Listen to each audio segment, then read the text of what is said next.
Hi everybody, hopefully you can all hear me okay there. We are going to be starting the webinar very soon, but thanks for joining us. I've been joined by my colleague Zoe, who is going to be doing the main presentation today on the webinar. This is the second webinar that we've actually run now. We did the first one a couple of months ago, which was on common concerns about wind. We do have a recording of that, which is available on the CSE website, which you can watch via YouTube. It's about 45 minutes to 50 minutes long, and sort of goes through the publication and report which we produced, and sort of covers that subject. So like I said, this is the second one. We're going to be looking at using the national heat map today, and like I say, Zoe's going to be leading on that. If you do have any questions that come up sort of throughout, Zoe will be doing sort of the whole presentation first, and then dealing with any questions at the end of the presentation. You should, from your control panel, be able to select a chat function. And from that there is a drop-down which will enable you to send a message to myself only. If you do have any questions, if you could follow that process and just send the message directly to myself, and then what I will do is then collect all those questions, or if you have questions, and then pose them to Zoe at the end of her presentation. Zoe, I'll hand over to you now for the rest of the presentation. Okay, thanks, James. I'm going to switch between a short PowerPoint presentation and the National Heat Map website. Most of what I'll be showing you is on the website, but I'll just start off with one slide here. So, Centre for Sustainable Energy devised and developed the National Heat Map for the Department of Energy and Climate Change, and it was launched earlier this year.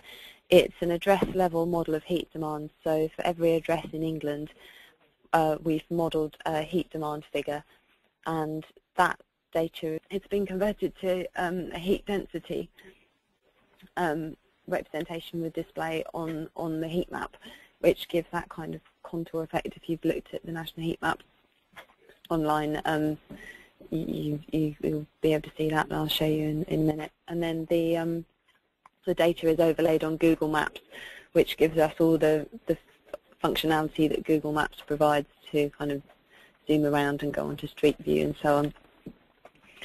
So if I switch over to the heat map now,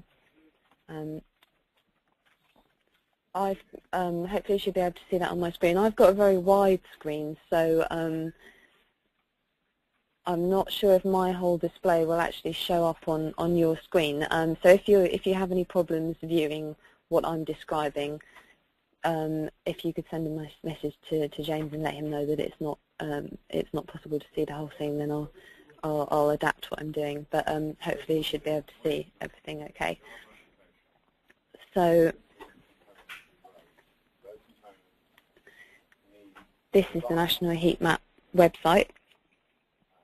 We're going to start off with whole of the UK and switch on the total heat density demand layer. Now at this zoomed out level, heat demand is aggregated at quite a high level contours, so you can see there's a big blob for London, and then the other major cities also have big blobs, and the rest of the country is looking quite cold and blue there. So and as we zoom in, the detail increases, and we can get down to quite a detailed level if we zoom in on the city centre. I'm going to concentrate on Bristol because it's an area we know well because we're based here in Bristol. So what I can do is use the search function here to find the location that I'm interested in. So I type Bristol in the search box, and then I get some options that come up here. So I've got one option that's returning Bristol outline from Google, and another one that's returning it from the local authority border data set that we've put on top of the National Heat Map. So if I click on either of them, I get a flag showing me the location that I'm interested in, so that I can zoom in there as much as I want. I can also add a layer to show the local authority boundaries, and that's given me Bristol, which has got a funny outline because it includes a couple of islands in the Bristol Channel.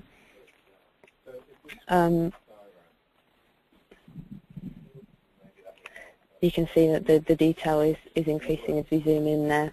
So now we've got several blobs of high heat demand in the centre of Bristol there.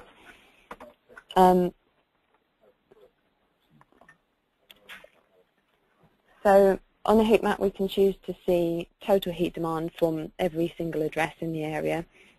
We can look at heat demand separately for the residential, commercial, industrial and public sectors. So if I go on here and switch off total heat density and switch on public buildings heat density, the display changes and now we have fewer buildings, and we can see a couple of major points of high heat demand. So to find out a bit more about what that is, we can use the Google Maps functionality to switch from, at the moment we've got satellite view, so we could switch to a map view. That gives us a bit more information about what we're actually looking at. So I can see one of those points of high demand is Bristol University, and then over here we have a few other points of high demand which are a set of hospitals in Bristol. That's one way of looking at what's there. Another thing that you can do in the heat map is change the layout so that you have more than one map on the screen at a time. You can have, well, up to 4 maps arranged in different configurations, and you can choose to have the maps either locked together so that they show the same area and zoom at the same level at the same time, or you can have them with separate zooms and focuses. I'm going to lock the maps so that they show the same place. So here we've got them showing the same place but at different zoom levels, which is the kind of lock symbol on the left-hand side there. And on the right-hand side, if I click that, that zooms in, so we've now got 2 maps showing exactly the same thing. It's not very useful having 2 showing exactly the same thing side by side, but if I switch one to show the map rather than the satellite view, it gets quite interesting because we can see we've got different ways of looking at the data. If you want to know more about an area, you can use the Street View, Google Street View function to zoom in. So if I drag the little Street View man, I expect everybody has used Street View before. So then a white arrow appears on the left-hand side, showing us where we're looking, and we can move around Street View. So if there is an area, I've actually landed in an area with not much public sector heat demand here, but if there was an area that you wanted to investigate, you could see that there was high heat demand, but you didn't know exactly what the building was. You can walk around Google Street View, and it's almost as good as being there. You can check out the building. In fact, if I'll switch off the public sector buildings density and put on the total heat density so we can see all of the buildings, and now as I look around I can see these buildings have a kind of fairly high heat demand. They look like offices, so if I switch on a commercial sector heat density, I find myself looking at a yellow blob there which looks like these offices here. So you can do quite a lot moving around the heat map and looking at where is the high heat demand and what kind of buildings is it coming from. So there I've shown public sector and commercial sector buildings. I'll come out of Street View here now and have a look at the industrial sector. So looking at industrial sector heat density, there are a few points around the city centre, but they're fairly low heat demand. The blue representing low heat demand, red representing a high heat demand. So I'm going to zoom out a bit. You can see both maps are zooming there to get together, and have a look around, see if I can find a higher heat demand point. Here's one in the east of Bristol. So I'm moving that to the centre of the screen. And that looks like, as you'd expect, an industrial estate. Ridgeway Industrial Centre, yeah, so that's showing that there's this industrial estate here has a relatively high heat demand.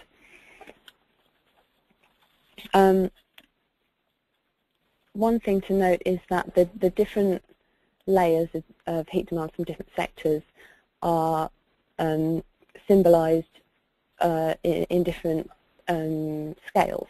So for the industrial heat demand, here we have a scale that goes up to 15,000 kilowatt hours per metre squared at this zoom level. But if I was to switch on the residential heat density layer, it looks a lot redder, but if we look down here on the legend, the highest value is lower than it was for the industrial sector. So that's one thing to be aware of when comparing the different layers, is that if you're looking at two separate layers and one shows up very red for high heat demand, it's not necessarily higher than something of the same colour in a different layer. And each layer is symbolised across the whole of England, so the brightest red represents the highest heat demand value in kilowatt hours per metre squared across the whole of England. So not just the part of the map that you're looking in, but the whole of England. Okay.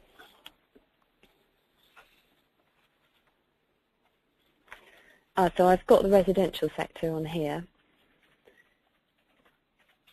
and most areas have some residential properties, so it's quite widely spread. I just wanted to bring your attention to one feature which is something that's interesting for potentially for district heating developers, is these kind of high, quite concentrated red blobs, which tend to show tower blocks. So you can see these three blobs over here on the left-hand side of the screen on the map, as opposed to the satellite view. We should be able to see, if we zoom in, their tower blocks: Carolina House, Fremantle House, and Francis House. And that could be interesting to a district heating developer, because it might be beneficial to add a tower block with a high heat demand to a district heating system, whereas a row of terraced houses are going to have a more or a less dense heat demand, so potentially a higher cost to attach to district heating for less benefit. If you really want to, you can put all four maps on screen at the same time, and to lock them all again so they will show the same thing, or they will show the same zoom level and location at the moment. So you can set each one to have a different layer. So if I switch off all the layers across all maps and then choose map 1 here, I can see, let's have public sector heat density on this map, and then on map 2, which is the one at the top right, we can have commercial heat density. On map 3 at the bottom left, we can have industrial heat density, and map 4 on the bottom right hand side, we can have residential heat density. And then we can see each different layer separately in the same location, but separately.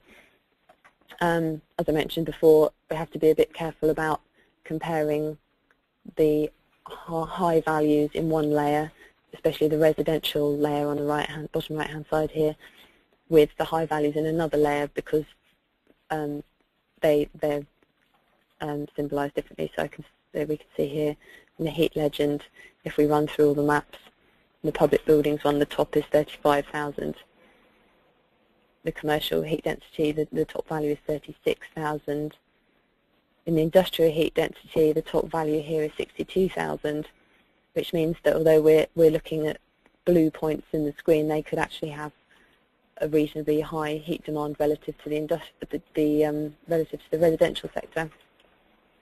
Finally, on map 4, the residential sector, the highest value is only 2,200. So although it looks like there's a lot of heat demand there, that's only relative to the rest of the residential sector. Okay, so I've whizzed through quite a lot of the functionality of the national heat map.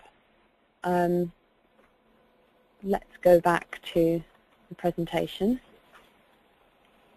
And I want to talk a bit about how the address level heat demand figures were modelled.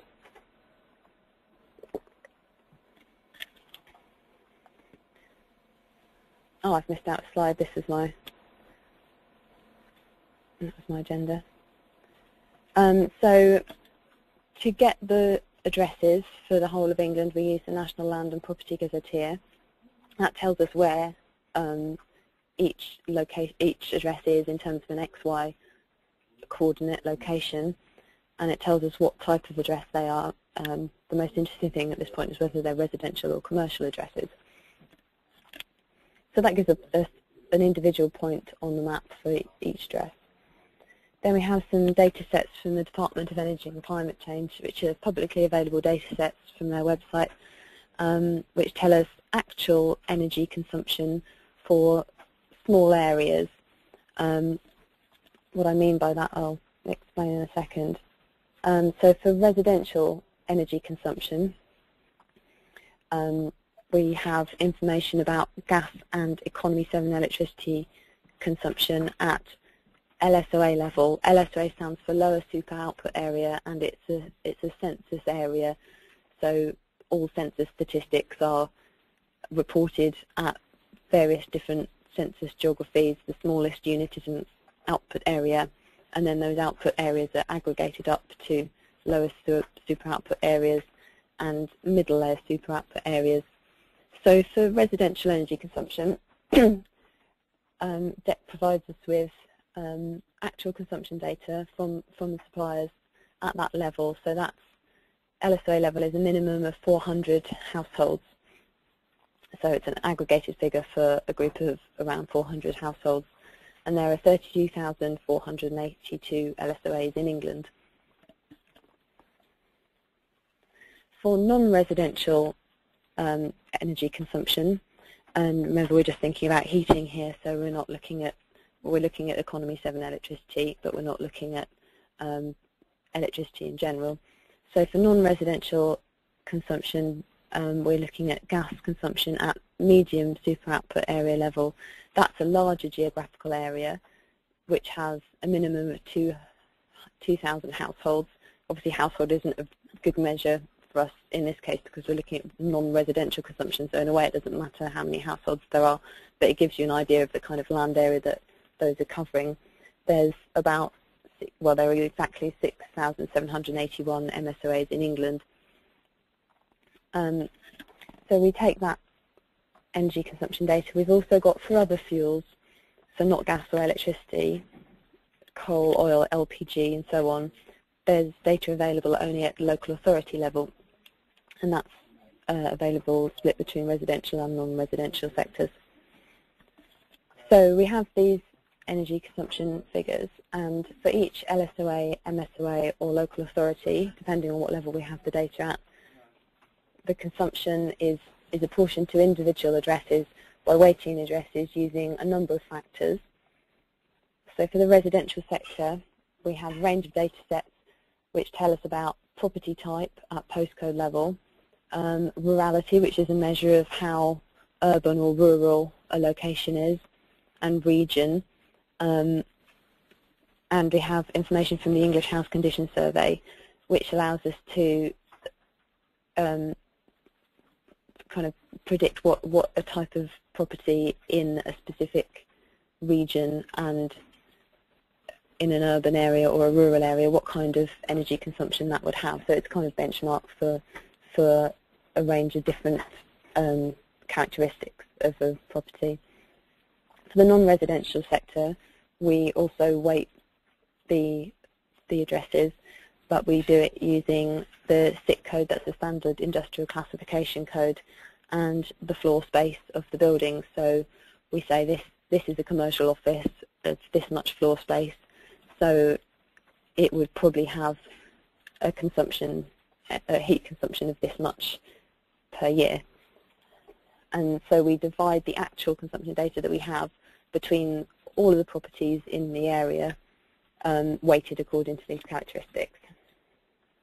So that gives a figure for the proportion of actual consumption which each property is responsible for.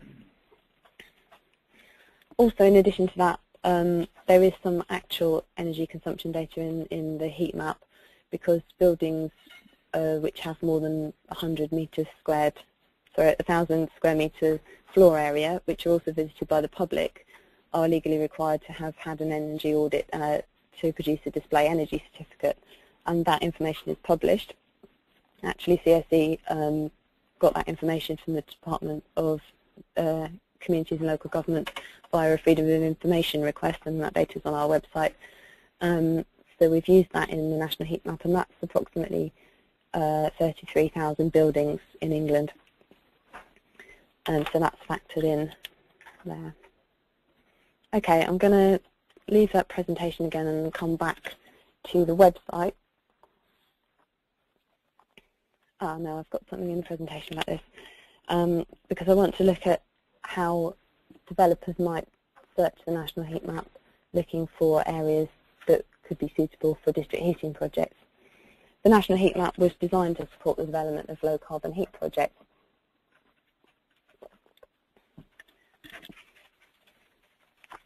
For example, as well as developers searching for projects, it could be used for energy master planning by local authorities. As I've already mentioned, developers searching a wide area for promising sites. So with this tool, people can look at quite a wide area and zoom in on the highest areas of heat demand. The National Heat Map could also support district heating in new development by identifying existing anchor loads. Sorry, there's a typo there.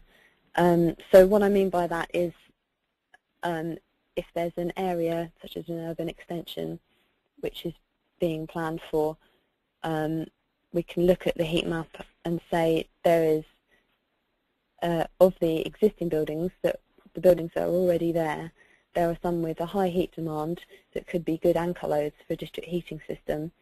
And so the new development should be built with facilities to connect to district heating, because it can be connected to existing buildings and provide a much more feasible district heating system. The heat map can also be used for neighbourhood planning, something that's particularly relevant for community groups' use of the heat map. And that last bullet point there, innovation, we're hoping that different groups of people will innovate new ways of using the National Heat Map, so there might be things that we haven't even thought of that people can use it for. And we're hoping to be hearing about ways that people do use it. I'm going to come back to those links later. Let's go back to the heat map website. So I want to look at a way which, or how I would use the National Heat Map to look for an area that's suitable for district heating. So I'm going to take the centre of Bristol again, so it's a bit Bristol-centric. So here I'm going to have two maps, and I'm going to just have a blank map on the right-hand side so I can see what I'm looking at. And then I'm going to have the heat map on the left-hand side.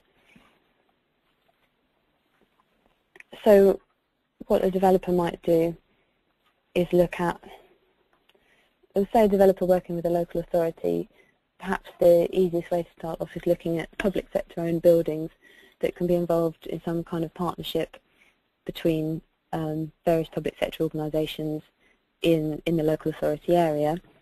So these are the public sector buildings with a high heat demand in the centre of Bristol. Let me switch on that layer onto both maps actually. Okay, so we've got the University of Bristol up there as the high source of heat demand, the hospitals around here. With kind of local knowledge, you would know that this blob here is actually another university building. If you didn't have the local knowledge, if you were a developer kind of looking at a different area, you could use Street View to walk down that road and have a look at what that was. There are also some council-owned buildings around here. So if the local authority was interested in setting up a district heating scheme, this might be an area to look at, because there are several public sector buildings quite close together with high heat demand. We can use another function of the heat map, which is the reporting function, to get an idea of what the actual heat demand value is in this area. So this is this tool up here. If I use the polygon selection tool here, so I click that so it changes colour, and then I can take that onto the map and I can click around the area that I'm interested in. So I'm just going to choose an area around here and then switch that off. So now I've got this area selected here. And if I press the report button, I get a summary of the heat demand from various different categories in this area. So I think the university buildings actually come out as government buildings and the hospitals will come out as health. So using this information we can start to look at whether the heat density across that area is looking good for a district heating system. There's also some other information in here, a chart showing how the heat demand is split between different building types. So that one's between different types. And this one, oh yeah, that's right, sorry. This one shows the heat demand divided up between the different building types, and this one shows what addresses there are. So commercial offices, there are, residential buildings, the majority of buildings are residential. Then if we go into this heat demand chart here, only 11% of the heat demand is from residential buildings. That can be exported to a CSV file. It's downloaded here. So there it is, I can open that, and then I've got that information in the spreadsheet, so I could save that and look at that, work out what the heat demand density is there.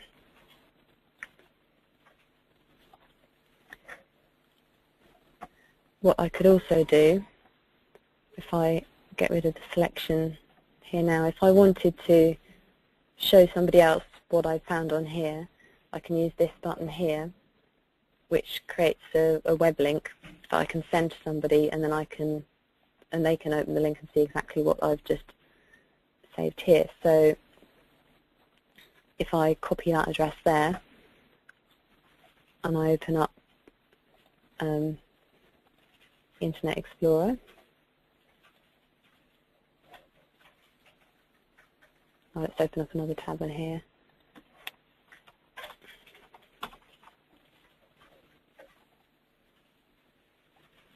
That gives me exactly the same thing that I've got there. So that could be useful if you've been through a lot of areas and you want to provide a snapshot of all the things you found. Rather than having to navigate back every time, you create the link and then you could save them in an email or on your bookmarks or in a Word document, and you've got them all referenced and ready to go back to. Going back to searching areas of interest for district heating, so we've got the public sector demand on here, and I haven't gone into the heat density demand, but let's say it's looking quite good for district heating. We might want to look at what other, as well as public sector heat density, whether there are any high sources of commercial sources of heat demand that could be incorporated into a district heating system. So I'm going to add that to map 2. The commercial heat density layout does actually include public sector buildings, so the map on the right now shows both commercial and public sector heat demand, and the map on the left just shows public sector heat demand. So we've got some other sources, quite high sources of heat demand around here. These are actually quite a high concentration of shops, so they might not be so suitable because there are a lot of buildings along those roads. So there's a high heat demand that's been caused by many lower sources of heat demand in the same place, and that can be kind of shown by using the reporting tool as well. If I use that to select along here, what I should get in the report, oh, wrong one. What I should get in the report is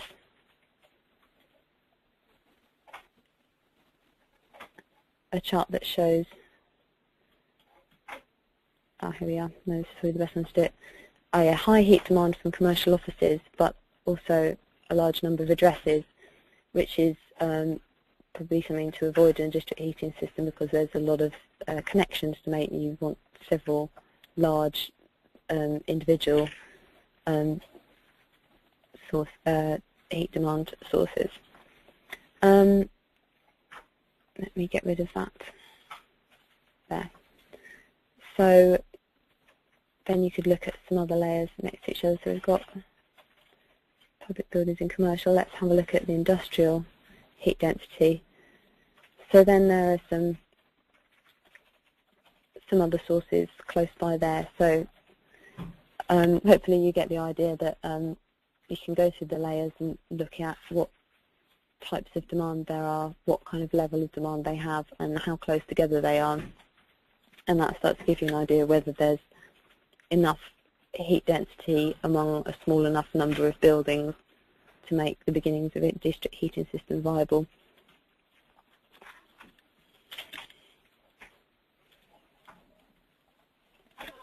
Okay, one other thing. For a low carbon district heating project, it's ideal if a source of waste heat can be used. And that's why CHP installations and thermal power stations are included in the heat map. If you had a thermal power station nearby, that would be a good source of waste heat. The heat's probably being dumped, and so that heat could be taken and used. It's essentially free in a district heating system. Unfortunately, a lot of thermal power stations are quite far away from centres of population, so it's not always possible. Another interesting thing is if there are any CHP projects in the area, and we can see there's actually one in Bristol here. So Bristol University is already powering some of its buildings using a CHP system. So perhaps there could be an opportunity to extend that system to other buildings, or at least we know that there's a building that's used for the boiler room at the moment, which could potentially be extended for a bigger district heating system. So that's just something else that's there in the heat map that can be useful.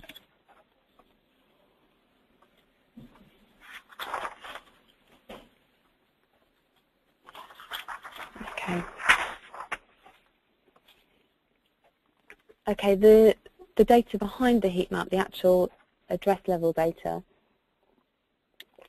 is available to local authorities.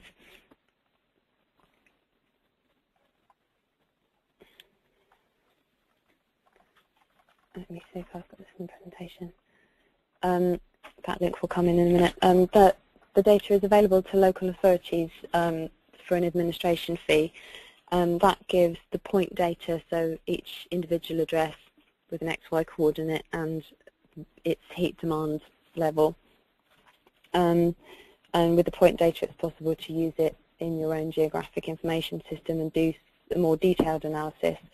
The reason why that's only available to local authorities at the moment is because Ordnance Survey licensing is required for organisations to hold the heat map data, because the heat map incorporates Ordnance Survey data. The National Land and Property Gazetteer is one of their data sets that OS licensing is required for.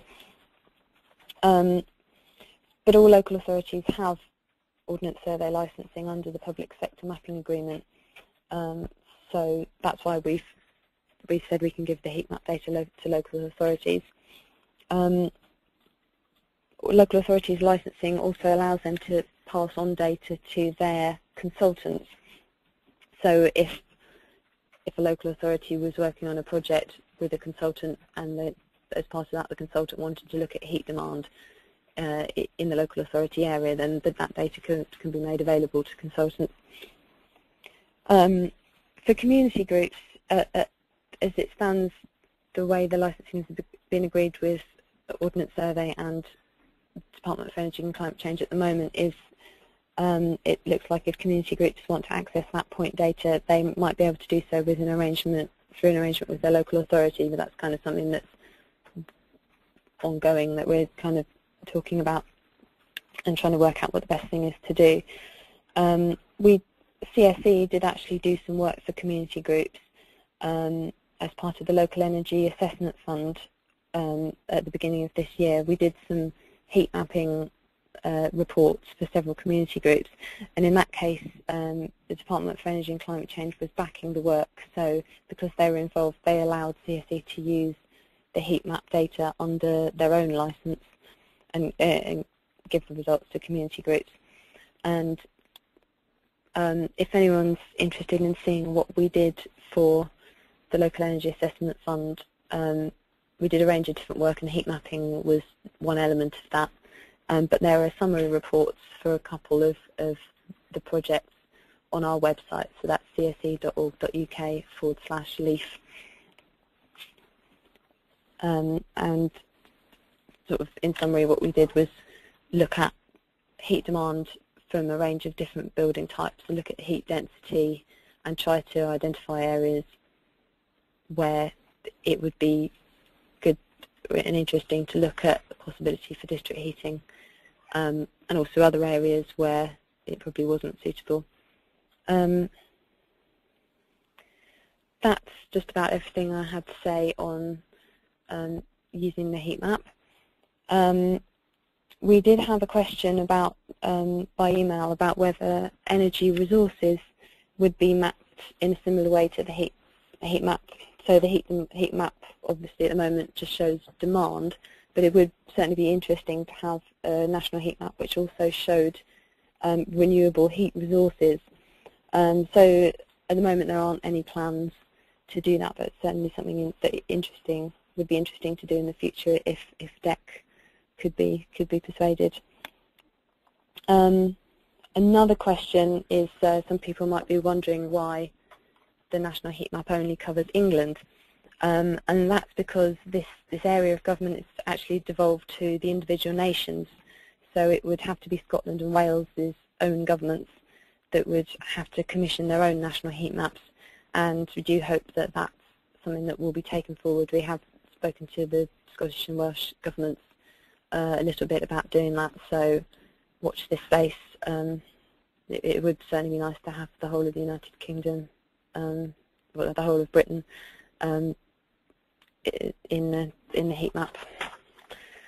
So, okay, James, I think that's everything that I had to say. Have there been any more questions? Thanks, Zoe. Yeah, there have been a couple of extra questions. The first question was from Anthony Scott. He wanted to know if there are facilities. I mean, you may have answered this question already when you were talking about how the data is available, but are there any facilities for building the data into his own application, either by getting the data or through a web service?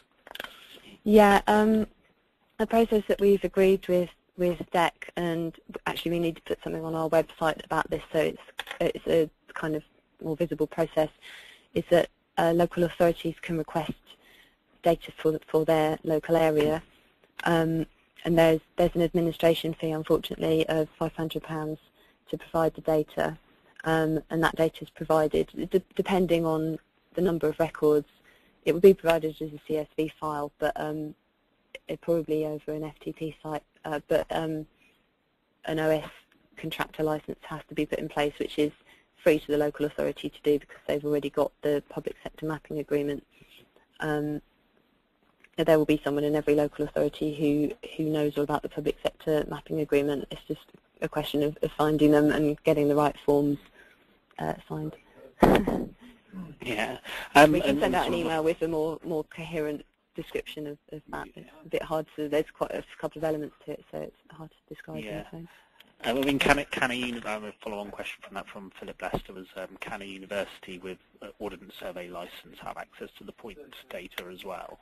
In principle, I can't see any reason why not. We'd have to check with DEC again just to make sure, but the reason it was made available to local authorities first was that the OS mapping was the most straightforward, as I understand it. So that's something I'll follow up. Aside from the LEAF work, which we did, do we have any other case studies of usage of the map, or any idea of what sort of take-up there's been sort of outside of the work we've done? We've used the heat map in some work for some local authorities. Most recently, let me see. We used it for Milton Keynes. I can't remember where else we used it for. And I think my manager, Josh Seaman, who came up with the idea of the heat map in the first place, I think he's collecting information about how people have used it. So I would need to see if he has any case studies, and so maybe email them round if we do have any. Yeah, I think that'd probably be quite useful. Mm-hmm. Oh no, we do have another question just come through again from Philip. Have we got any examples of how whole street retrofit can benefit from heat map data? How, sorry? How whole street retrofit can benefit from heat map data or using the heat map? Yeah. For now, but we've got some ideas. I mean, I haven't got kind of case studies of how that's been used. You can certainly look at individual streets and see what their modelled heat demand is by using that selection tool. Although it's derived from the LSOA level data, so it's derived from a set of energy consumption data from a set of 400 households. So if you're looking at one street, that's a subset of that, but it's apportioned quite well because we've used so many variables to weight the share of that whole LSOA level heat demand to assign it to individual houses. So you can certainly look at what the heat demand is from those houses. Something that hasn't been possible to incorporate in the heat map is any kind of measures that are already in those houses. We know if they're cavity wall houses, but we don't know if they've got cavity wall insulation. But you could certainly use the heat map to find out, to get a kind of estimate, a fairly accurate estimate of heat demand from those properties. I'd be interested to hear what you do with that as well.